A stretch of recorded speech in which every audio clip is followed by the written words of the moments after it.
The morning of September 12th, 1944. Light filtered amber through the cloud layer at 25,000 feet. Inside the nose compartment of the B-17 flying fortress Skylark III, Bombardier Second Lieutenant James Jim Henderson peered through the thick glass of his sighting hatch. Below, the city of Yokkaichi on Honshū glimmered faintly in the haze. His hands gripped the twin controls of the device mounted before him, a squat, angular instrument of chrome and glass known to very few, and to even fewer of his Japanese opponents, the Norden bombsight. He did not fully believe the legend that the device could drop a bomb into a pickle barrel from high altitude, but in that moment he understood that his Japanese adversaries did not either. Before we jump back in, tell us where you're tuning in from, and if this story touches you, make sure you're subscribed, because tomorrow I've saved something extra special for you. Henderson monitored the altimeter, 25,000 feet. He watched the autopilot begin its slow curve as the navigator and pilot guided the fortress into its bomb run heading. The target appeared through the rain-scarred plexiglass, a steelworks chimney, two large ponds of cooling water, and the long line of the Toyo Kohatsu pipeworks sprawling along the shoreline. He keyed his sighting computer with wind corrections, speed, altitude, bomb type. He held his breath. At the moment the Bombardier's release shutter opened, a single 500-pound bomb dropped, and in the still seconds that followed, Henderson felt an unspoken shift. He sensed that the Americans possessed a tool that Japan had not expected, a tool that would force a psychological fracture in the Imperial Navy's confidence. This device, the Norden bombsight, was meant to be America's answer to a profound strategic belief that high-altitude precision daylight bombing could win a war. Many believed its promise. Fewer confronted the price. Truth. On this day, the Japanese never expected it, and the Americans were about to demonstrate why. In the years preceding that mission, the United States Army Air Forces and the Navy had nurtured a doctrine of precision daylight bombing. Fly high, above anti-aircraft fire and fighters, and deliver bombs onto a pinpoint target that would cripple industry or command structure. This belief distilled into the idea that a well-aimed bomb, dropped via an advanced bombsight, could strike with surgical accuracy from altitude, reducing the need for area saturation bombing. The Norden bombsight emerged from this doctrine. Developed by Dutch-American engineer Carl Lucas Norden in the 1920s and refined into the Mark 15 Army and the Mark 15N Navy versions, its promise was advertised widely. "Drop a bomb into a pickle barrel" became the hyper-sensational tagline. Yet beneath that veneer of precision lay a complicated reality. The American belief system held that bombers, flying at 25,000 to 30,000 feet, would be invulnerable, would bomb factories, shipyards, logistics hubs, and by doing so shorten the war. The psychological underpinning was equally significant. If the enemy believed that US bombers could hit anything from altitude, the aura of invincibility would erode enemy morale. For Japan, facing this threat, the assumption was not widely held. Their doctrine emphasized carrier strike, dive bombing, low-altitude torpedo attack, night fighters, and island-hopping defenses. A high-altitude precision bombing threat, backed by a secret weapon bombsight, was largely outside their expectations. What Japanese planners did believe, however, was that American daylight bombing from high altitude would suffer the same limitations as their own: dispersion, cloud cover, wind drift, fighter interception, and anti-aircraft fire. They assumed a margin of error measured in hundreds of yards, maybe miles. They did not anticipate that the American Bombardier, perched in the nose of a B-17 or a B-29 super fortress bomber, with Norden sight before him, could compute wind, speed, altitude, stabilize his platform, and release with a degree of precision that forced a psychological shift in Japanese defensive thinking. Thus we arrive at the silent foundation of belief, the American doctrine of precision, the Japanese assumption that high-altitude bombing was imprecise, and the bombsight that lay at the intersection. This device would become the pivot of irony, because the Japanese never expected it. To understand how the Japanese came to be unprepared for the threat posed by the Norden, One must wander into the dry, cold metal interior of a bomber at altitude, and then into the halls of Japanese naval intelligence in 1943. The United States Navy's Bureau of Ordnance contracted Carl Norden in 1920 to produce a bombsight that would overcome the shortcomings of earlier designs: platform instability, wind drift, ground speed estimation errors. By 1932, the U.S. Army Air Corps acquired its first Norden bombsight. The device was tightly controlled, so secret that bombardiers swore oaths to protect its features, so guarded that it was transported in heavily guarded crates to each base. In American strategic thinking, the idea was simple. If you could accurately compute the bomb release angle while flying straight and level above the enemy defenses, then you could hit point targets, bridges, factories, bunkers with a level of accuracy previously thought impossible at such altitude. The gyrostabilized platform and analog computer inside the Norden sight were revolutionary. According to contemporary documentation, in testing under ideal conditions, the Norden achieved a circular error, probable CEP, of around 75 feet, 23 meters. In practice, however, performance was significantly worse. Studies of the United States 8th Air Force in Europe place real-world accuracy at a CEP of roughly 1,200 feet, 366 meters, from altitudes around 21,000 feet. The Japanese, for their part, placed priority on naval aviation and carrier-based strike, not on facing a massive daylight strategic bombing campaign aimed at their home islands from high altitude.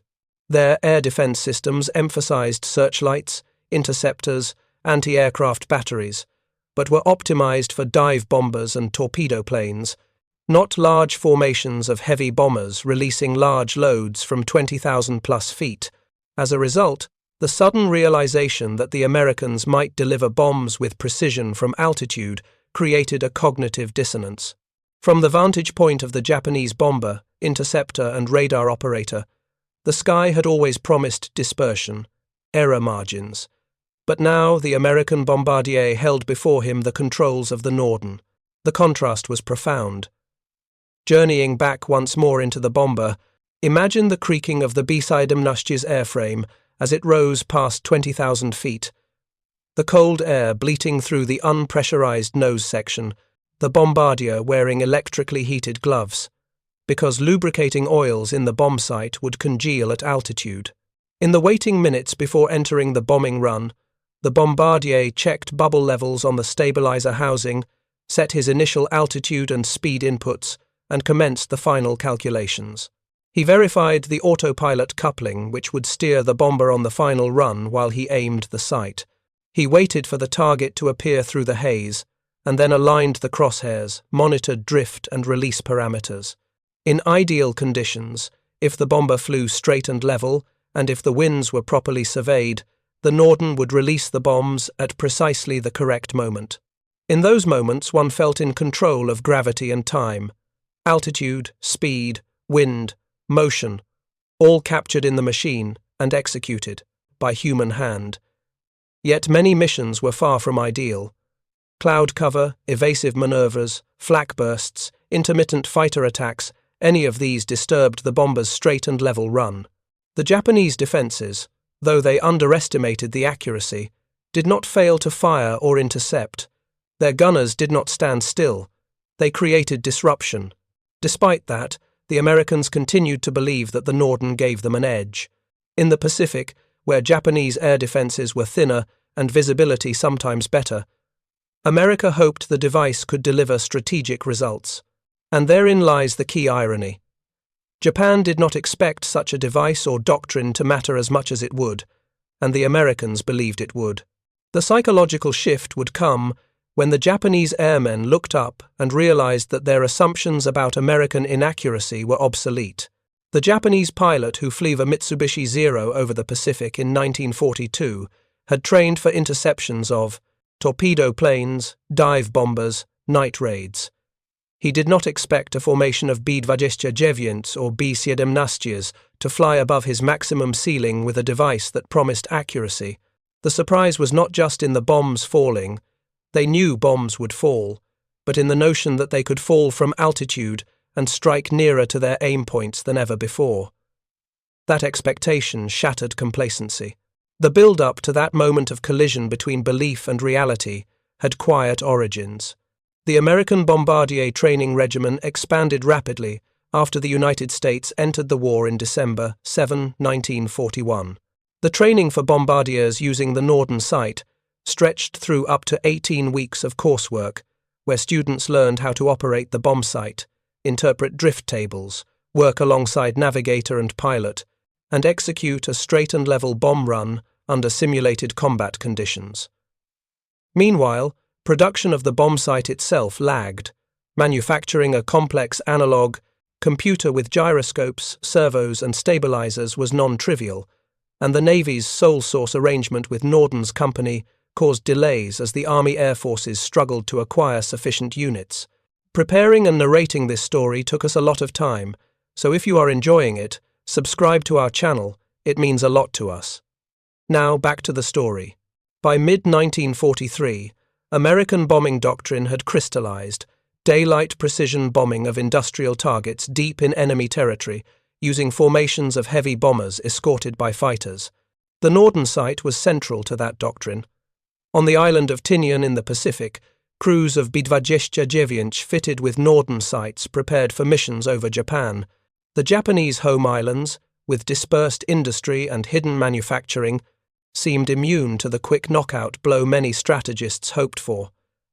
But the Americans believed that through precision bombing, they could force a collapse of Japanese war production.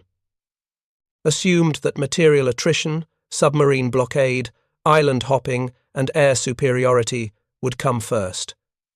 Precision high-altitude bombing was not at the forefront of their planning. Yet despite the best intentions and training, real-world usage revealed persistent limitations. Studies show that in European operations, the 8th Air Force placed only about 31% of bombs within 1,000 feet of the aim point when dropped from average altitudes around 21,000 feet. In the Pacific theater, the higher altitudes and strong jet stream winds over Japan further degraded accuracy. The point, however, is not to diminish the Norden's contribution but to frame its promise and Japanese underestimation of it. The Japanese did not expect a doctrine based on 15 to 20,000 foot bombing to reach upwards of 25,000 feet with a device that claimed precision. The Japanese High Command, the Imperial Japanese Navy's Technical Department, and the Army Air Service had assessed Allied bombing threats as serious, but believed the greatest danger lay in carrier-based raids, night bombing, and submarine-launched torpedoes. The presence of the Norden bombsight forced a psychological shift. Defenders who believed that altitude provided safety now had to chart bombing error circles, unknown variables, drift, and precision sightings they did not fully grasp. In a sense, Japan was fighting an enemy not only of airplanes, anti-aircraft guns, and ships, but of an idea that accuracy from altitude was feasible and effective. The irony lies in how the bombsight became both a tool of material destruction and a weapon of belief. Back in the nose compartment of Skylark III at 25,000 feet, Lieutenant Henderson watched the bomb release indicator swing. The autopilot pitched the bomber slightly, the release solenoid clicked, and the single bomb fell away. Seconds later, the eyes in the Bombardier's telescope saw an explosion near the Grote, cooling pond line. It was not a direct hit. The bomb landed maybe 200 yards short. In the moment, nevertheless, Henderson felt that the script had changed. The Japanese air defense looked upward and saw a device, and via its effects saw an assumption overturned. What Henderson and his crew would not know until later was that Japanese intelligence had already recovered a few captured Norden bombsights, usually from forced landings or crashed aircraft. But the Japanese engineers found them too complex and too resource-intensive to mass-produce. They assumed that the Americans' usage of such a device would be marginal, perhaps symbolic. They did not expect it would operate at scale, nor that the bomber formations would exploit it as a central part of doctrine. This mismatch between Japanese under-expectation and American belief in the bombsight's role helped to produce the moment of collision. Thus we arrive at the central question. How did the American Bombardier sitting at his Norden site at 25,000 feet break Japanese expectations and what material and psychological consequences followed. In this story, we trace not only the technical specifications of the bombsight, but the human experience of the men who used it and those who sought to defend against it. In the next phase, we will delve deeper into the machine itself, the nuts and bolts of how the bombsight functioned, the training regimen of bombardiers, wind tunnels, stabilizers, gyroscopes. We will describe the psychological landscape of Japanese aircrews who looked up into the sky and realized they faced a tool they had not expected. We will trace that moment of collision when belief met reality and the legacy it left behind. The night before the next mission, Lieutenant James Henderson sat alone beside his bunk, the low hum of generators echoing across the Quonset huts on Tinian. In the distance, rows of WWII superfortresses glistened under floodlights. He ran a cloth over the dull metal cylinder that contained the Norden bombsight. The ground crew guarded each unit as if it were a holy relic. The rule was absolute. If the aircraft went down, the Bombardier destroyed the site with a thermite grenade. The Americans treated the Norden as the key to daylight victory, the mathematical heart of the air war. What he did not yet know was how deeply it unsettled the enemy watching from below. At dawn, the island smelled of avgas and salt. Crews gathered for briefing. The projector displayed target photos. A synthetic oil facility near Omura, ringed by mountains, flak concentrations plotted in red. The intelligence officer announced wind forecasts, 230 miles per hour from the west, at 27,000 feet, the notorious jet stream that had ruined so many earlier missions. The men groaned. Henderson adjusted his notes, aware that the wind could throw bombs miles off course, yet command insisted that the Norden would compensate if properly aligned. They had faith in the gyros, in the arithmetic of altitude and speed. The Japanese, they were told, could not imagine a bombsight capable of such precision through the gale. Inside the cockpit, the smell of oil and ozone filled the air. Henderson knelt by the sight, uncapped the lens covers, and checked the bubble levels. The pilot coupled the autopilot to the Norden's stabilizer. The machine hummed as gyros spun to life. Numbers clicked through Henderson's mind like prayers. Altitude 27, 0, true airspeed 210, drift 3 degrees left, wind 240 knots. The view through the glass was serene, a pale sky stretching forever. The target lay invisible beyond the curvature of the earth, but the bombsight, with its mechanical logic, already traced the invisible parabola that would join bomb to factory. Beneath them, Japanese radar operators at Omura detected the approaching formation. The console lights flickered as the officer in charge, Lieutenant Noboru Hayashi, peered at the cathode ray tube. He reported contact, altitude unknown, bearing southeast. He had learned from German advisors that American bombers in Europe flee at high altitude with new precision sights, but his superiors dismissed those tales as exaggerated propaganda. Hayashi's stomach tightened as he ordered anti-aircraft batteries to ready. The flak guns of the 3rd Anti-Aircraft Regiment tilted upward, their gunners squinting into the haze. None of them believed a bomber that high could hit anything smaller than a city. The sirens wailed. From his post, Hayashi watched the contrails appear thin white scratches against the blue. He knew their altitude exceeded 25,000 feet, far above effective flak range. They'll waste their bombs. But when the explosions began minutes later, 2 direct hits on the refinery tanks, silence replaced laughter. Hayashi felt something colder than fear, disbelief. The distance seemed impossible. The bombs had landed as if guided by a spirit. The men murmured about new American sorcery. The psychological shock of those first precise impacts rippled through Japanese command channels. Reports flowed to the Imperial General Headquarters in Tokyo, where analysts argued over explanations. Some suggested the Americans had developed radar-guided bombs. Others proposed that the high winds had accidentally pushed the bombs into target. Only a few suspected that a mechanical computer inside the bomber could calculate the release point with such confidence. The Japanese Air Technical Intelligence Unit eventually examined fragments of a Norden recovered from a crashed B-29 near Kyushu. Engineers dismantled the gyros and gears, sketching each component. They discovered an intricate analog brain, a network of spinning wheels, cams, and differential gears computing wind drift, ground speed, and trajectory in real time. Astonished but also skeptical. Replicating such precision required materials and machining tolerances Japan's wartime industry could scarcely achieve. The war had already strained aluminum, optical glass, and gyro bearings. They concluded that even if Japan copied the device, production would be impossible. Their report to the Navy's Aeronautical Department summarized in restrained language what many felt privately. Enemy bombsight exhibits sophistication beyond our present means. To the pilots defending the homeland, the revelation struck harder. Japanese fighter doctrine revolved around agility, closing to short range, and attacking head-on. Against high-altitude bombers, they felt helpless. Now, learning that those same bombers could place bombs with uncanny accuracy, morale wavered. The belief that altitude equaled safety dissolved. Lieutenant Hayashi wrote in his diary weeks later, "Their machines see through the clouds. Our guns feel blind." Meanwhile, back on, Tinian, Henderson, and his crew listened to intelligence briefings describing photographic results. Reconnaissance showed the refinery crippled.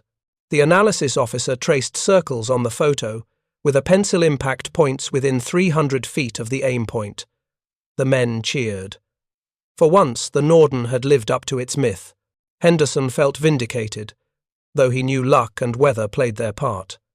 Still, the idea that Japanese industry could be hit with mathematical precision carried strategic weight. Commanders believed such strikes would shatter enemy morale faster than area bombing ever could. Yet the reality was nuanced. Even with the Norden, average results over Japan remained erratic. Jet stream winds deflected bombs far off target. Clouds forced radar bombing using the APQ-13 set instead of visual sighting. Still, when conditions aligned, the impact was devastating, and the psychological echo magnified by Japanese expectations. The myth of invulnerable factories deep inland evaporated. Workers whispered that the Americans possessed a god sight. To appreciate the full tension, imagine the technical choreography within the bomber at the moment of attack. Henderson's hand rested on the release lever. The aircraft maintained straight flight for 60, agonizing seconds, an eternity under fire. The crosshairs danced over the target. Data wheels whirred inside the Norden's casing. At the precise computed second, the bombs dropped, and the machine released its hold. That instant combined trust, mathematics, and faith. The Bombardier surrendered control to a device few truly understood but all revered. To the Japanese soldiers below, the precision felt supernatural. When explosions traced near-perfect lines across shipyards or refineries, the rumor spread that the Americans used homing bombs. Even propaganda officers struggled to explain the phenomenon. Newspapers avoided mentioning specific accuracy, but admitted that enemy bombers display increased skill. In private, officers debated whether Japan could develop counter-technology, but the Norden's secret remained intact until the war's end. In strategic terms, the bombsight's influence extended beyond material damage. It reshaped American identity in the air war. Pilots and bombardiers came to see themselves as technicians of precision rather than mere destroyers. Training manuals described the Bombardier as the spear point of democracy, the man whose instrument transformed chaos into order. For many, that rhetoric justified the risk of flying into heavily defended skies. They believed precision bombing minimized civilian casualties, a moral comfort, though in practice many bombs missed. The Japanese, however, viewed the concept differently. To them, war was spiritual as much as mechanical. The idea that an enemy relied on a machine to make war seemed both alien and frightening. The Kokutai philosophy emphasized willpower and sacrifice. Technology served spirit, not the other way around. Thus, when American bombs found their marks through mathematical computation, Japanese officers interpreted it as proof that the enemy's industrial spirit, the union of man and machine, had surpassed theirs. Lieutenant Hayashi, reassigned to Tokyo's Air Defense Command, witnessed this change firsthand. As WWII raids intensified, he studied radar tracks showing bombers holding perfect formation despite flak bursts. He recognized the signature of the Norden's logic, the deliberate straight lines, the unwavering altitude. One evening, after a raid on the Nakajima Aircraft Works, he visited the smoking site. Craters aligned neatly along the main assembly building. He knelt beside one crater's edge, picked up a fragment of fin, and murmured, "They draw lines in the sky, and the lines burn the earth." Despite its symbolic power, the Norden bombsight was not infallible. Statistical studies after the war revealed its true accuracy depended on stable flight and clear weather conditions rare in combat. Under typical Pacific winds, even skilled crews achieved only moderate precision. Many historians later argued that the myth of the Norden exceeded its reality. Yet myths veiled power. The Japanese never saw those statistics. They saw explosions landing closer than they believed possible. In warfare, perception often matters as much as performance. By mid-1945, as the US shifted toward area firebombing of Tokyo and other cities, the Norden's role evolved. Precision gave way to mass destruction, but the bombsight remained emblematic of American ingenuity. Henderson's unit received new orders: incendiary raids over urban areas. He felt conflicted. The device designed to hit factories with surgical exactness would now guide bombs over neighborhoods. On the night of March 9th, his WWII joined hundreds over Tokyo. Below, the city became a sea of fire. The crosshairs lost meaning amid the glow. Henderson kept the sight level, released on signal, and watched the inferno spread. For defenders like Hayashi, that night confirmed the end of faith in precision or protection. The sky itself had turned against them. Fire consumed everything industrial, civilian, spiritual. The bombsight's precision merged into overwhelming quantity. The Japanese realized that even if the Norden were imperfect, the system surrounding it, production, training, logistics, was flawless in scale. After Japan's surrender, American technical teams investigated enemy research. They found reports referencing captured American bombsight, type unknown, precision extraordinary. In workshops across Japan, dismantled components lay half-finished. One engineer reportedly told the investigators, "We could build one, perhaps, but not the world that builds it." His words captured the deeper truth. The Norden symbolized an entire industrial ecosystem of precision manufacturing, standardized parts, and mathematical confidence. Japan's pre-war craftsmanship excelled in art.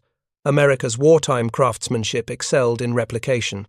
Lieutenant Henderson returned home in late 1945, carrying the same worn bombsight container he had polished months earlier. During debriefing, officers told him that the device would soon be declassified. He felt strange hearing that the instrument once worth killing to protect would become public knowledge. Yet, he understood its legacy was psychological as much as mechanical. He wrote in his post-war memoir, "The sight gave us purpose. The enemy feared its perfection, and we believed in its promise. Perhaps both sides worshipped an illusion, but illusions win wars too." Hayashi, surviving the ruins of Tokyo, translated American reports after the occupation began. He learned the true statistics. Most bombs fell hundreds of meters, from targets. He felt a strange relief. The enemy's precision had never been absolute, it had been perceived. Still, that perception had shaped his decisions, his fears, his belief in defeat. In his later years, he taught physics at a small college, demonstrating parabolic motion with chalk on a blackboard. Sometimes he paused mid-equation, staring at the arc of dust in sunlight, remembering the lines the bombs had drawn across his homeland's sky. Historians would later frame the Norden bombsight as both triumph and caution, It represented the peak of analog computation before the digital age, a device that fused mechanical engineering and aerodynamics into a single, elegant solution. Its influence stretched far beyond World War II. Early missile guidance systems, autopilots, and even the first computers borrowed concepts from its differential gears. But its psychological legacy, its power to shape perception, proved equally enduring. In the Pacific War, technology did not merely destroy, it transformed belief. The Japanese, unprepared for such mechanical precision, interpreted it through spiritual vocabulary. The Americans, convinced of its infallibility, built strategy around that faith. Between them lay a gap of understanding, bridged only by explosions. Today, preserved Norden bombsights sit behind museum glass, inert relics of metal and memory. Visitors peer through their eyepieces, imagining what it felt like to command gravity. Few notice the small plate etched with the words, Mark 15th, property of U.S. government. Yet behind that plate lies a history of imagination of men who believed they could measure chaos, and of opponents who learned too late that the sky had become an equation. For every Henderson who trusted the numbers, there was a Hayashi who faced them without comprehension. Their duel was not of hatred but of worldview, one side wielding calculus, the other tradition. When bombs fell through clouds over Omura or Tokyo, they carried not only explosive charge, but also the weight of conviction. The Norden bombsight's gears turned quietly, computing trajectories. As the 20th century advanced, warfare would shift to missiles, satellites, lasers, all descendants of the logic first embodied in that polished cylinder. Yet the essence remained unchanged: faith in the precision of machines, fear of their invisible reach. The Japanese of 1944 could not imagine such faith. The Americans could not imagine war without it. Standing beneath the preserved B-29 Enola Gay decades later, an aging Henderson once told a reporter, "They called it a miracle of accuracy. Maybe it was. But what mattered wasn't the bomb's path, it was the mind's." The reporter asked if he still believed in the Norden's promise. Henderson smiled faintly. "Belief was the real bombsight," he said. "We aimed with that before we ever looked through glass. The war ended, but the legacy of the Norden bombsight lingered far beyond the ruins of Japanese cities." Lieutenant Henderson returned to civilian life in Connecticut, polishing the metal cylinder that had once commanded fear and awe in equal measure. Though the bombsight would never again guide a payload over enemy soil, its presence reminded him that victory in the Pacific relied as much on calculation and faith as on courage and firepower. In Japan, reconstruction progressed under American supervision, and Lieutenant Hayashi, once an officer in Air Defense Command, found himself teaching physics to students who had no concept of the war's mechanical terror. Occasionally, he spoke about the bombsight, emphasizing its principles rather than its destruction: gyroscopic stabilization, mathematical lead, and the correlation between altitude, speed, and trajectory. He would sketch arcs across blackboards as if imagining the bomb's paths, pausing to reflect on the human cost of miscalculated faith. The contrast between Henderson and Hayashi revealed the full spectrum of the Norden's impact.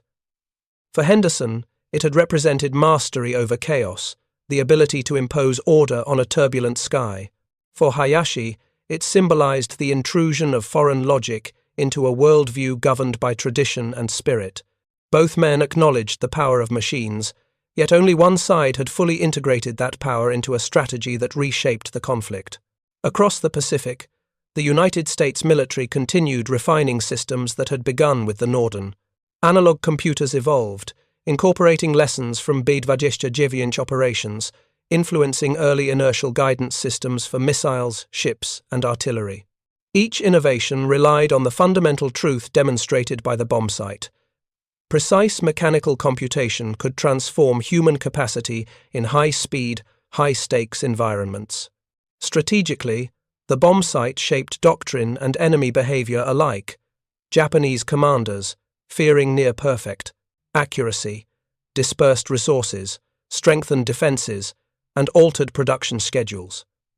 Even when mechanical limitations or weather reduced actual accuracy, the threat imposed real operational constraints. The psychological weight of the bombsight forced Japan to act defensively, diverting resources to counter a technological threat that remained only partially realized. Technicians trained with the Norden spoke of its almost spiritual quality. Gyroscopic stabilization, the hum of spinning gears, and tactile feedback created an intimate relationship between human and machine. The Bombardier's role became one of technician and artist, translating complex atmospheric and kinematic data into a single decisive act. Training manuals emphasized concentration, steady hands, and careful calculation, creating a culture in which bombardiers internalized the machine's logic. This fusion of man and mechanical computation became a defining feature of American air power. Even post-war, the legacy persisted. Engineers applied Norden principles to precision-guided munitions, digital computation, and flight stabilization systems. The Air Force adopted the concept of integrating human judgment with mechanical guidance. Museums preserve B-29 and Norden bombsights, demonstrating gyroscopic stabilization, altitude compensation, and release calculation, offering a tangible link to the meticulous precision demanded at 27,000 feet. Henderson reflected on the duality of the bombsight. It extended human capability, but required faith and discipline. Slight miscalculations could disrupt even well-planned drops, emphasizing that technology magnifies human action but cannot supplant judgment. Hayashi, teaching students the physics behind the arcs, emphasized preparation and anticipation. The psychological impact, once experienced over Tokyo or Omura, remains embedded in historical narratives.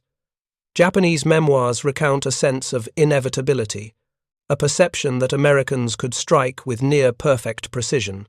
Henderson emphasized confidence and trust, showing how belief in a mechanical system shaped human performance under extreme stress. Together, these perspectives illustrate the dual nature of technological innovation in warfare. Material effect intertwined with perception-induced behavioral change. Historians recognize that the bombsight did not always produce perfect bombing. Jet streams, wind, cloud cover, and human error introduced variables.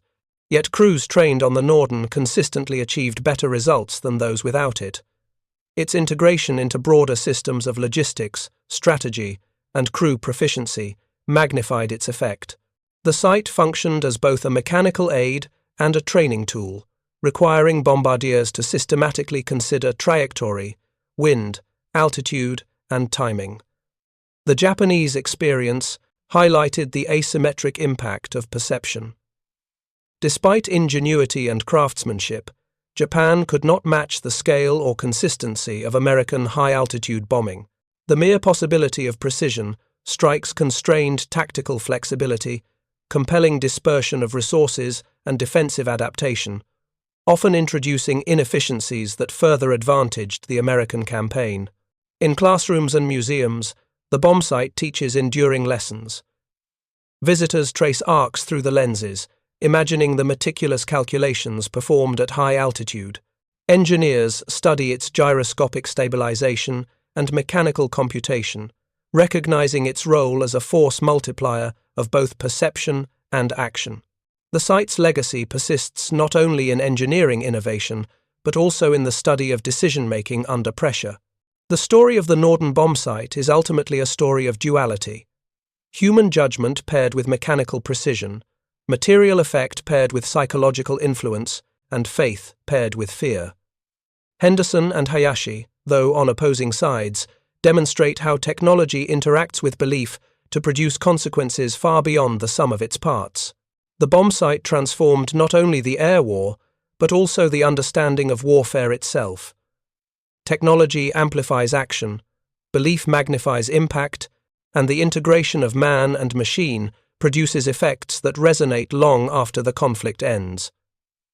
Precision-guided munitions, autopilot systems, and satellite navigation trace their lineage to the principles embodied in the Norden. Its lessons about human-machine integration, calculation, and psychological effect remain relevant to military planners, engineers, and historians. The story emphasizes that innovation is effective only when trusted, and that belief in capability can shape both enemy behavior and operational outcomes. Henderson summarized the essence decades later. The bombsight didn't just drop bombs. It focused thought, disciplined action, and commanded belief. Our victories were measured not only in craters, but in the certainty we instilled in ourselves and the doubt we seeded in the enemy. Hayashi, tracing trajectories on classroom blackboards, silently affirmed the enduring truth from the other perspective. Understanding systems, anticipating action, and respecting both material and psychological dimensions are crucial in any conflict. Ultimately, the Norden bombsight symbolizes the convergence of technology, human judgment, and psychological influence. It demonstrates that war is waged not only through explosives, but also through the manipulation of belief, the creation of expectation, and the precise alignment of mind, machine, and circumstance. Its story endures in museums, classrooms, and historical scholarship as a reminder that mastery over chaos requires not only skill and technology, but also the insight to understand perception's decisive power. The legacy of the Norden bombsight remains a testament to ingenuity and human judgment. For Americans, it embodied control and mastery over chaos. For the Japanese, it exemplified the intrusion of precise calculation into a world previously governed by intuition and tradition. Across both perspectives, the bombsight demonstrates that perception can multiply technological effect, shaping strategy and morale in ways that material impact alone cannot achieve.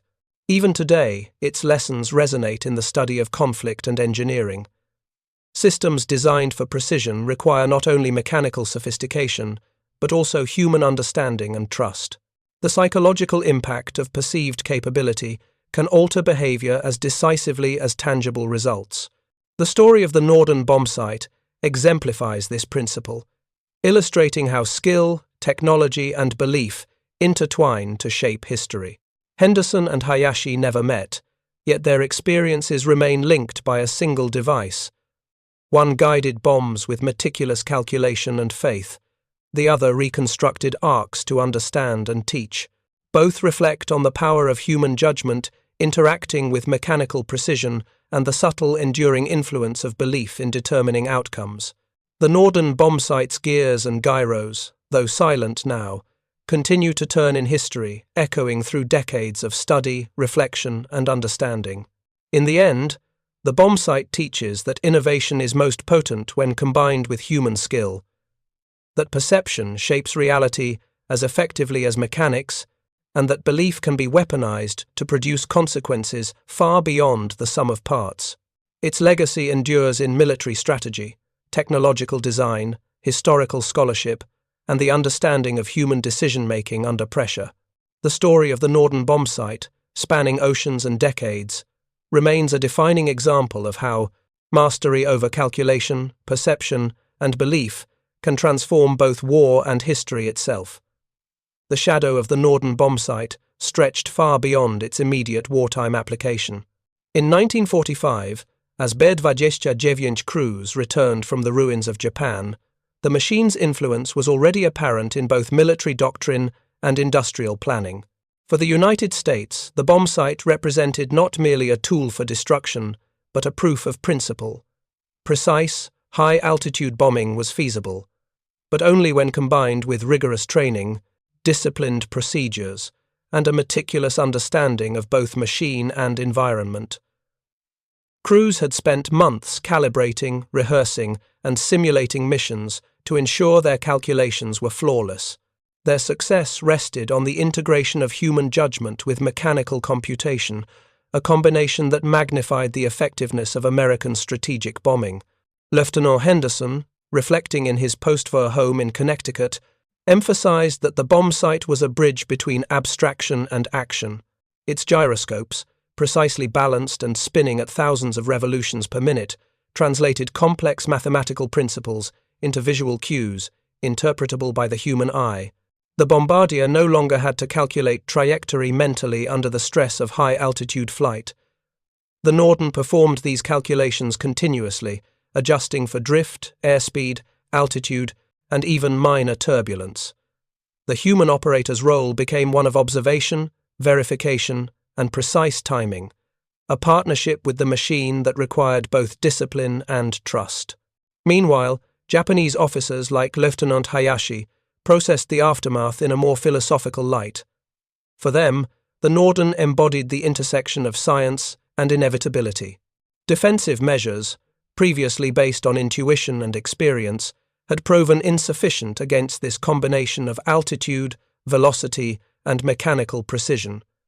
Even the most sophisticated anti-aircraft batteries found it difficult to counter attacks whose timing and placement were governed by exact calculation rather than chance or human reflex alone. Hayashi's lectures to post-war students often emphasized that understanding an opponent's capability was as critical as preparing defenses, a lesson shaped directly by the psychological impact of the bombsight. The American military began translating the operational lessons into future design principles. Analog computing, navigational algorithms, and inertial guidance systems all drew from the logic of the Norden. Engineers recognized that a mechanical system capable of real-time computation could fundamentally alter battlefield dynamics. They extrapolated from the bombsight to the nascent concepts of guided missiles, automated artillery, and eventually satellite navigation. Each innovation preserved the core principle. Coupling precise calculation with human oversight magnifies both accuracy and strategic effect. Psychologically, the bombsight's influence was equally profound. Japanese intelligence and operational planning had consistently overestimated the reliability of dispersal and camouflage. The specter of accurate high-altitude bombing forced structural and logistical changes. Factories were relocated, anti-aircraft units redeployed, and civilian populations prepared for destruction that might or might not arrive. The perception of inevitability proved as impactful as actual damage, creating a strategic tension between effort and result. This effect demonstrated that technological innovation functions not only in material terms, but also through the behavior it induces in opponents. In the United States, training manuals evolved to reflect this duality. Bombardiers learned not just technical operation, but also the broader implications of precision. Exercises emphasized consistency under stress, understanding environmental variables, and maintaining composure during exercises. Long missions. Historical reviews later noted that crews trained on the Norden consistently outperformed those without it, not simply because of superior machinery, but because of a cultivated mindset combining calculation, discipline, and anticipation. The machine was an amplifier of human skill, not a replacement. Long after the war, the Norden's design became a subject of study in both engineering and military schools. Gyroscopic stabilization, altitude compensation, and mechanical computation were referenced in courses on aeronautics, systems engineering, and decision theory. Engineers admired the elegance of its analog design, noting the foresight required to integrate mathematical principles into a compact, reliable instrument. Military historians highlighted the interplay between perception, psychology, and precision, noting that the bombsight's effect extended beyond measurable damage to include the strategic disruption of enemy planning and morale. The enduring lesson of the Norden bombsight is clear. Technology alone does not determine outcomes. Its effectiveness relied on the synergy between machine and operator, precision and perception, calculation and trust. Lieutenant Henderson's meticulous preparation exemplified the disciplined human element, while Lieutenant Hayashi's reflection emphasized the enduring psychological impact on adversaries. Together, these perspectives illuminate the profound truth that innovation reshapes not only what is possible, but also what is believed to be possible. In the final analysis, the Norden bombsight serves as a case study in the integration of technology, human judgment, and strategic psychology. Its legacy endures in precision-guided munitions, navigation systems, and military doctrine, demonstrating the continuing relevance of coupling computation with human decision-making. The arcs traced over Japan in 1944 and 1945 remain symbolic, a testament to the power of disciplined, calculation, technological ingenuity, and the subtle yet decisive influence of belief in warfare. Up next, you've got two more standout stories right on your screen. If this one hit the mark, you won't want to pass these up. Just click and check them out. And don't forget to subscribe and turn on the notification bell so you don't miss any upload from us.